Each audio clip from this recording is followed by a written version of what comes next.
लोकशाहीमध्ये विरोध हा गरजेचा आहे, मात्र दुसऱ्या बाजूला जेनजीचे आंदोलन झालं, ते आंदोलन दडपण्याचा प्रयत्न केला असं काँग्रेसकडून आरोप केला जातो. आज राहुल गांधी नवी दिल्लीच्या पोलीस स्टेशनमध्ये गुन्हा दाखल करा म्हणून बसले होते.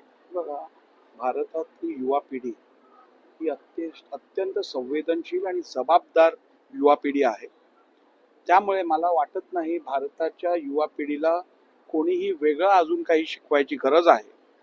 परंतु जी लोक काही युवकांना कुठच्याही प्रकारे अयोग्यरित्या प्रभावित करून त्यांच्याकडनं असंविधानिक कृत्य करून घ्यायचा प्रयत्न करत असतील, त्यांना थांबवण्याची गरज आहे.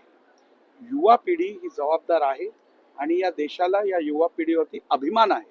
शेवटी येणाऱ्या भारताला जी अपेक्षा आमची आहे, ज्या दिवसाची आम्ही वाट बघत आहोत की भारत आता 2047 मध्ये संपूर्णपणे विकसित देश होईल आणि 2027 मध्ये आपली अर्थव्यवस्था तिसरी सर्वात मोठी अर्थव्यवस्था होणार आहे.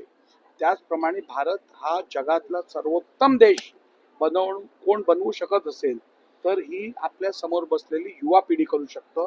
याचा भान प्रत्येक लोकप्रतिनिधीला असायला पाहिजे आणि आहे. आणि त्यामुळे युवा पिढीबरोबर कुठच्याही प्रकारचं अयोग्य वर्तन होणं हे कुठच्याही सरकारच्या ध्यानामनात असू शकत नव्हे. त्यामुळे जी लोक काहीतरी बोलून चितवायची प्रयत्न करत असतील त्यांनी कृपया आपलं राजकारण बाजूला ठेवून या युवा पिढीला योग्य मार्गदर्शन करून त्यांच्याकडनं जो भारत आपल्याला घडवायचा आहे तो भारत घडवण्यासाठी योग्य मदत करावी अशी मी विनंती करेन.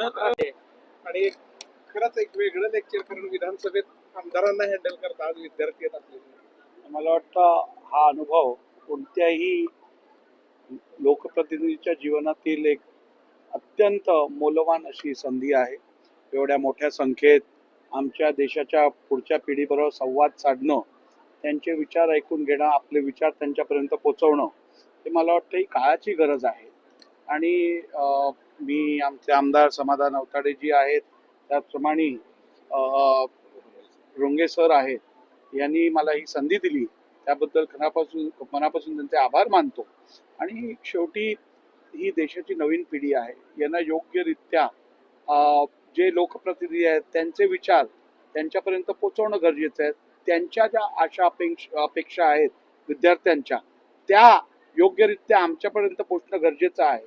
कारण उद्या विधानसभेत बसून त्यांच्या हिताचे कायदे असतील किंवा त्यांच्या हिताचे त्यांच्या अपेक्षा ज्या असतील त्या पूर्ण करण्यासाठी अशा संवादातून खूप मोठा फायदा होतो असं मला वाटतं. संविधानिक पद्धतीची जी काही आधुनिक तंत्रज्ञान घेण्यासाठी महाराष्ट्रात पाश्चात्य कंट्रीज जातात, जी काही मदत त्यांना आर्थिक केली सोयी जातात, त्यात वाढ करण्यात आणि ज्या नियम अटी आहेत त्या शिथिल ही प्रमुख मागणी महाराष्ट्राच्या युवा पिढीची आपल्याकडे. निश्चितपणे युवा पिढीला ज्या वेळेला आम्ही तंत्रज्ञानाबद्दल आवड वाढवण्याचं अपील करतो त्यावेळेला साहजिक आहे सरकारकडनं पण या संदर्भात त्यांना योग्य सोयी सुविधा प्राप्त करून देणं हे क्रमप्राप्त आहे.